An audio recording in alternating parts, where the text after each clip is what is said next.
Jesus continua o seu sermão escatológico aqui neste evangelho de hoje. E duas coisas eu quero destacar. A primeira, que Jesus fala que esta será a ocasião em que testemunhareis a vossa fé. Então, durante a vida do homem, Deus escolhe momentos públicos onde os seus filhos, os seus escolhidos, os seus servos, eles têm que testemunhar, dar um testemunho público do que eles creem.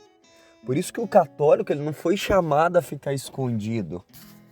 Por isso que o católico ele não foi chamado a ficar atrás de uma câmera falando só de Deus.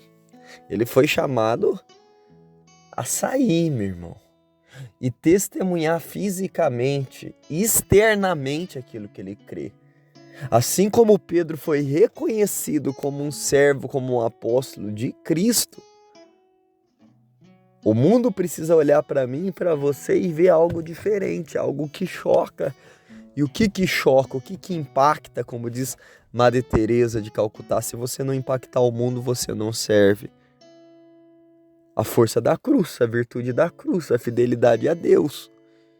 O que é solteiro sendo casto, o que é casado vivendo as leis do matrimônio, sem nada daquilo que o mundo foi colocando, a pureza do leito conjugal, como diz a carta aos Hebreus, mantenha o vosso leito nupcial puro e sem mácula.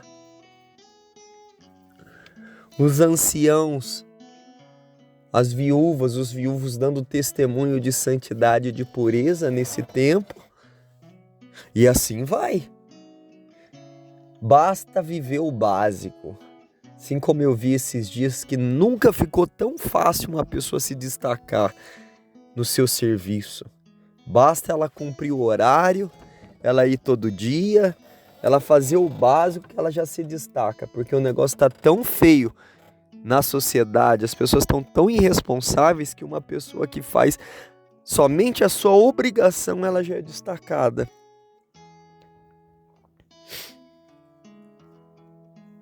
Então Jesus vai preparando esses homens, essas mulheres, aqueles que viriam, para dar testemunho autêntico da sua fé. E a outra coisa que ele fala que chama minha atenção nesse dia é a conclusão desse evangelho de hoje. É permanecendo firme que ireis ganhar a vida. Que vida? A vida terrena? Dinheiro, grana, poder, fama? Não, meu irmão. Firmeza, solidez, robustecimento, estrutura humana para levar a pancada, estrutura psicológica para os pensamentos, para as crises não tomarem conta do seu pensamento. Estão me ameaçando, estão me perseguindo, eu estou perdendo isso, estou perdendo aquilo. Mas de que adianta o homem ganhar o mundo inteiro se ele vier a perder a sua alma? Eu estou perdendo as coisas no mundo, mas Deus está vendo que o meu desejo é ganhar a vida eterna. E se Ele está permitindo que as coisas estão sendo confiscadas agora, é porque num futuro bem próximo, Ele há de me dar a graça maior. E a graça maior não é uma graça terrena, a graça maior é estar com Ele eternamente no reino dos céus. Estar com Ele eternamente no reino preparado para aqueles que não o negaram, aqueles que foram firmes, aqueles que testemunharam a sua fé em Jesus. É isso que nós somos chamados nesse tempo, meu irmão. Ai, ter essas duas pilastras na nossa caminhada, o testemunho de vida, o desejo de agradar a Deus e não aos homens. E a firmeza naquilo que nos propomos a fazer, aquilo que nos propomos a renunciar, aquilo que nos propomos a entregar nas mãos dele como um sacrifício de amor.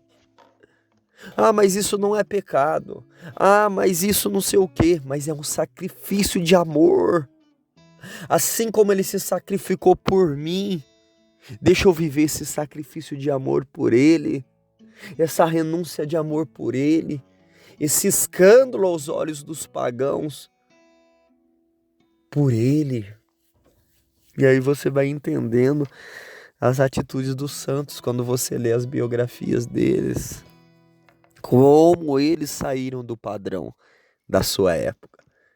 Nenhum santo foi padrão,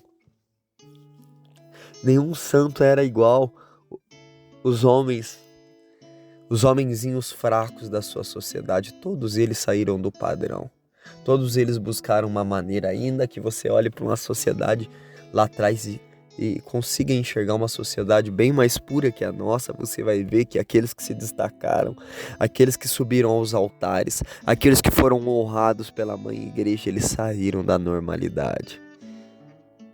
Eles quiseram dar algo mais para Deus.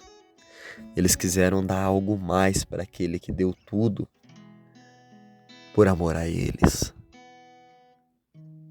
Aquele que deu tudo por amor a você. Ah, mas se você só bate nessa tecla de renúncia, de conversão, de eu tô seguindo o Evangelho, eu tô seguindo, se não tiver nenhuma, assim como João Batista que ficava bradando no deserto, e o que eram os temas das pregações de João Batista?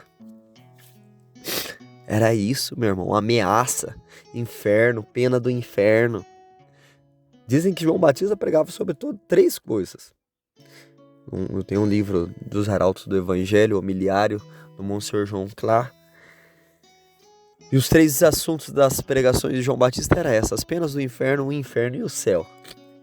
Essas 3 coisas que ele fala. Você pega São Vicente Ferrer, juízo e anticristo, o maior pregador da época dele. Você pega São Leonardo de Porto Maurício, um outro maior pregador do século dele, o pequeno número dos que se salvam. Aí você vai indo.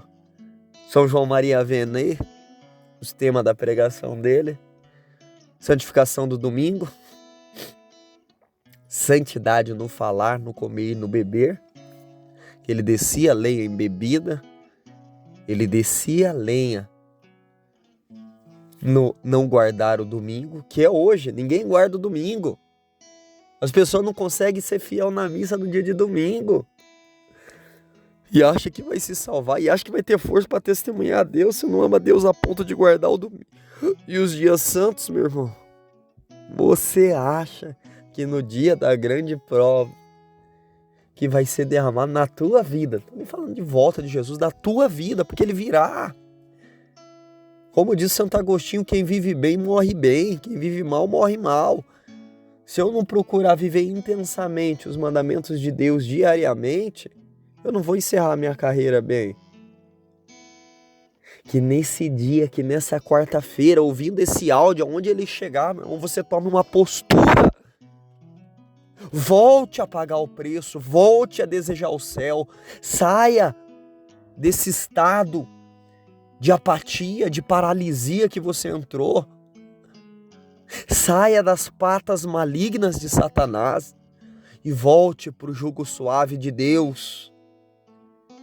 Receba nessa hora a força de Deus para se levantar como uma coluna, como um sustentáculo, como um portador da verdade, como um evangelho vivo sendo anunciado, andando por essas terras promíscuas, onde as pessoas possam olhar para você, mulher, e ver um sinal da Virgem Maria, onde os homens possam olhar para nós, homens, e ver um sinal do glorioso São José, na maneira de se portar, na maneira de falar, na maneira de se vestir, na maneira de conversar. Encontre em nós pureza, encontre em nós santidade, encontre em nós fidelidade a Deus, arcando com os nossos compromissos financeiros, não passando a perna em ninguém, resolvendo aquilo que precisa ser resolvido em todas as áreas, não dando a ninguém causa de criticar o nosso chamado e o nosso ministério. Que a bem-aventurada Virgem Maria, Mãe e Rainha, nos abençoe nessa hora e nos ajude a ser fiel ao pouco para que o seu Filho amado possa nos confiar mais.